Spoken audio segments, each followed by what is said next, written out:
Salut les Miraculeurs, ici Octolady et bienvenue sur ma chaîne. Ce n'est un secret pour personne, ce que j'aime le plus dans Miraculous, c'est le papillon. C'est de théoriser dessus évidemment. Mais étant une grande fan de shoujo et étant malheureusement un peu trop fleur bleue sur les bords, ce que j'adore dans Miraculous, c'est aussi bien évidemment la romance. Je voulais parler de la romance en général dans Miraculous, mais ces derniers temps en me baladant sur les différents réseaux sociaux, j'ai fait un constat. Le Marisha, qui est clairement le couple le plus apprécié de la communauté, est paradoxalement le plus détesté, et pour cause. La plupart du temps, les défenseurs de ce couple sont ce que j'appelle des cancers ou forceurs pour être plus poli.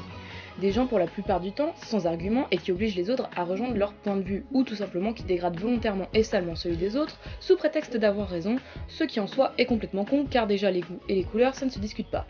Par exemple, mon couple favori n'existe même pas dans la série. Et puis parce qu'on sait tous que le meilleur couple c'est le Marcaniel. Blague à part, c'est pour cela qu'aujourd'hui je vous propose une petite vidéo réflexion où je vais me poser en défenseuse du Marisha et où je vais tout simplement vous expliquer pourquoi pour moi à l'heure actuelle il s'agit de mon couple préféré du carré amoureux. Il faut savoir que Chat Noir est mon troisième personnage favori, on peut donc partir du principe que ça aide un peu. Je fais partie de celles qui, au tout début, quand j'ai découvert la série, aimaient à croire que Chat Noir et Adrien étaient deux personnages différents. Mais en me penchant de plus en plus sur la série, en l'analysant et tutti quanti, je me suis rendu compte de mon erreur. Chat Noir est bien évidemment indissociable du personnage d'Adrien, et c'est justement son meilleur atout. La raison pour laquelle Chat Noir fait partie de ce que j'aime dans le Marisha, c'est justement parce qu'il est le vrai Adrien. Celui qui ne se pose pas de questions, celui qui ne se force pas à être un modèle de perfection, celui qui n'est pas bridé par son père, celui qui ouvre son cœur. C'est ce super-héros qui est un peu lourdingue mais terriblement sincère. Chat Noir, c'est avant tout un adolescent qui découvre la liberté, l'amour, le danger, qui apprend à avoir confiance en lui mais aussi en les autres. C'est tout ça, c'est tout ce que représente ce personnage, et il est donc forcément un atout de poids dans mon jugement. Nani ? Comment ? Octolady qui met Marinette en raison d'aimer le Marisha ? Eh bien, au risque de vous surprendre, oui, c'est même l'un des plus gros points positifs pour moi. Tout simplement car, tout comme notre chaton préféré, lorsqu'elle est avec lui, Marinette est vraiment elle-même. Pas de bafouille, pas d'obsession à considérer, on ne reparlera pas du vol de portable ou de l'emploi du temps, un peu de sarcasme, un peu de vas-y que je rentre dans ton jeu.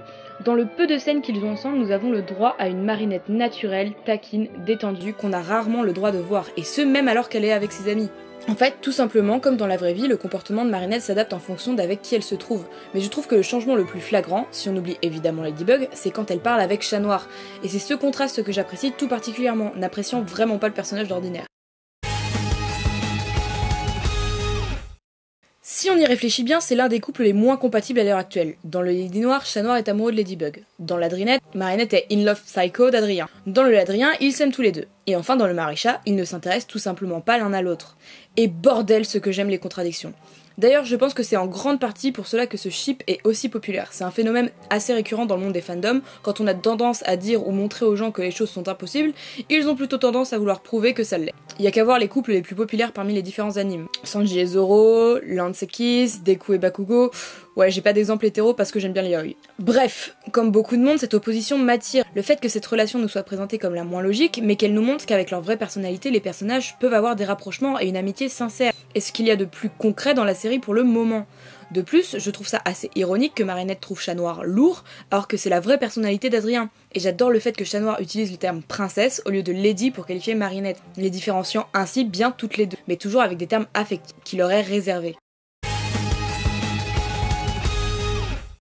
Alors attention, ici, loin de moi l'idée de dénigrer vos couples préférés, je ne veux offenser personne, même si techniquement c'est impossible. Je vais juste expliquer de manière succincte pourquoi je n'aime pas ce que sont les autres couples. Je ne cherche absolument pas à vous convaincre que votre couple préféré est moins bon ou que quoi que ce soit d'autre. Je donne seulement mon avis et vous avez tout à fait le droit de ne pas être d'accord. Bon, maintenant, attaquons le sujet qui fâche.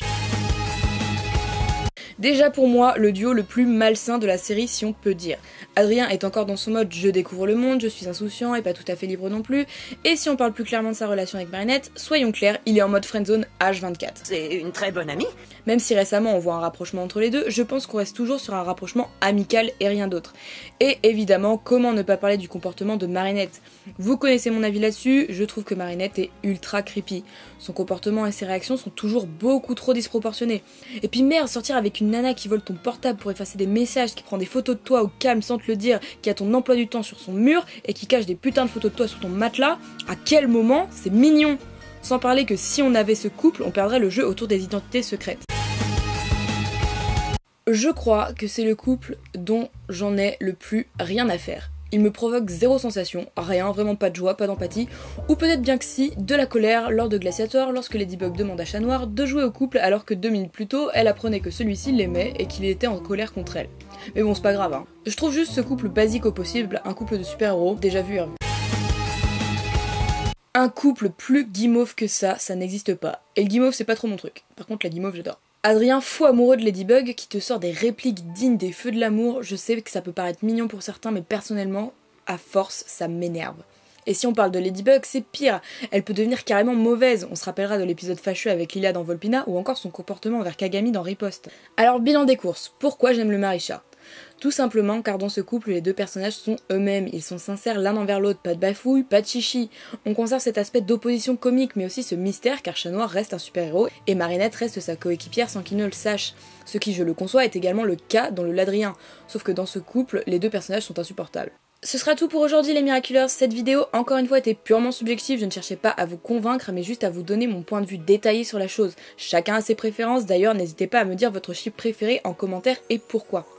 Pour ce qui sera des reviews, sachez que celle sur le combat des reines n'arrivera pas tout de suite car je traiterai la trilogie comme un épisode unique, je pense donc ne pas sortir la vidéo avant fin octobre, début novembre. Cependant la review de Frother devrait sortir courant de semaine prochaine après sa diffusion bien entendu. D'autres vidéos réflexions sur les personnages sont en projet ainsi que la partie 2 de la vidéo sur les Kwami du Zodiac.